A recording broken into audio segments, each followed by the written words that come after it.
about artificial intelligence, we usually picture it as a kind of super smart assistant, right? A tool that helps us make better, faster decisions. But what if that whole way of thinking is already, well, completely out of date?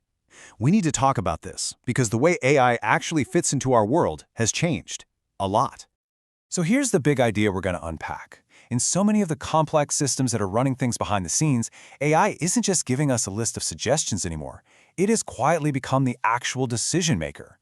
And look, this isn't some sci-fi prediction about the future. It's happening right now, through a really subtle process we all overlook: delegation.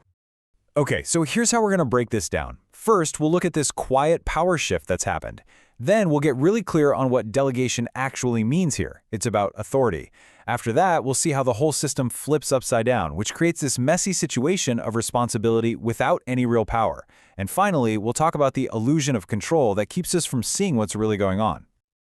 All right, first up, let's really dig into the story we've been telling ourselves about AI, because it might not be the full picture. The story we all know is pretty simple, and honestly, it's comforting. It goes like this: humans are in charge, and the AI just gives us some helpful advice. That feels good, right? It keeps us in the driver's seat. But the reality of how these systems work is different.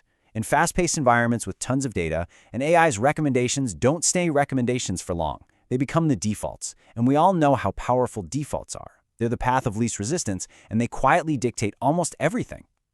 And that really brings us to the core of it. The second an AI suggestion becomes the standard, automatic choice, that's it. The real authority to make the decision has already been handed over. Any human sign-off after that point isn't really a decision. It's more like a rubber stamp. So if authority has shifted, we need to be really precise about what we mean when we say we're delegating tasks to an AI. We really have to get this straight. Delegation in this context isn't just about giving the AI a job to do. It's a structural transfer of the actual authority to decide. It's a formal handoff of the power to make a choice. So what are we actually handing over? Well, it's a whole bundle of things. We're handing over discretion, the power to make a judgment call. We're letting it handle prioritization, deciding what's important. The system is even defining what counts as a good outcome. It decides which options you even get to see, which risks are okay to ignore, and this is a big one, which trade-offs are acceptable. Let's just be crystal clear about this.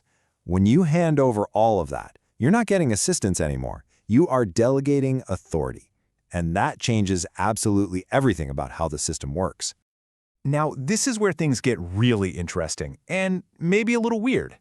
This transfer of authority leads to a complete flip, a total inversion of the classic relationship we have with our tools. Think about it. In the classic model, the human is the principal. You're the boss. You set the goals, you make the call. The tool is just the agent that helps you get it done. Simple enough. But in this new AI-led model, the roles are reversed. The AI system, with its goals and its decision-making power, effectively becomes the principal. And the human? The human becomes the agent, whose job is now to monitor the system, clean up its mistakes, and basically serve its needs. And that's the bottom line. Our role shifts from being an active decider to being essentially a manager for a process that we don't actually control anymore. We start working for the system instead of the system working for us. So this big flip, this inversion, it creates a huge structural problem. It creates a dangerous gap between who actually holds the power and who gets the blame when things inevitably go wrong. And you can see how it happens step by step. First, like we said, the real authority to make the call shifts over to the automated system. But, and this is step 2, the formal responsibility for whatever happens, that stays right where it was, legally and professionally with the human operator. And the result of that mismatch, accountability becomes purely symbolic. It's just a hunt for someone to blame in a system where no single person really had the power to change the outcome anyway. If you look upstream, you've got the people who designed the system. They're the ones writing the rules, defining the trade-offs. They have an incredible amount of power to shape what happens, but they're completely removed from the daily consequences. And then downstream, you have the human operators on the front lines. They inherit 100% of the responsibility for what the system does, but they have zero actual authority to do anything differently. It's a completely impossible position to be in. This is really the heart of the problem. In systems that are moving faster than any human can possibly think, the chance to intervene is gone before you even realize there's a problem. So pointing fingers after the fact doesn't fix anything. It's just the appearance of accountability, not the real thing. Okay, so what about all the safety nets we're always hearing about? That brings us to our last section, where we really have to ask some tough questions about our favorite proposed solution. The answer you always hear for all of these concerns is simple. Oh, just put a human in the loop. It sounds perfect, doesn't it? It sounds like it guarantees a person always has the final say. But does that really solve the problem in the real world? Well, in practice, this human-in-the-loop idea tends to fall apart for a few key reasons. First, the human review often comes way too late in the process. The system has already basically made the decision. Second, the person doing the review almost never has the same amount of information or context the AI did. And third, there's a huge psychological pressure to just trust the system. I mean, it's the expert, right? And that leads to a really important distinction we have to make. Just watching a system work is not the same thing as being in control of it.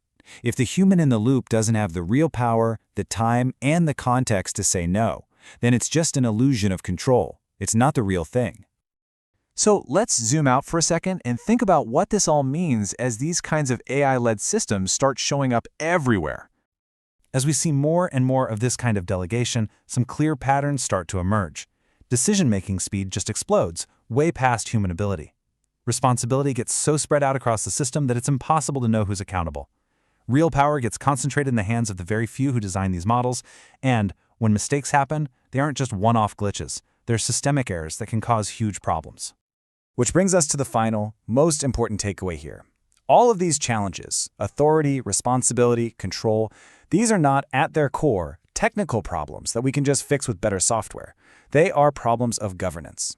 The real question we have to answer is, how do we want to design our systems of power and accountability in a world where we are actively delegating authority to machines? This channel explains money, artificial intelligence, and decision-making as interconnected systems. No hype, no gurus, no personal branding. New videos weekly.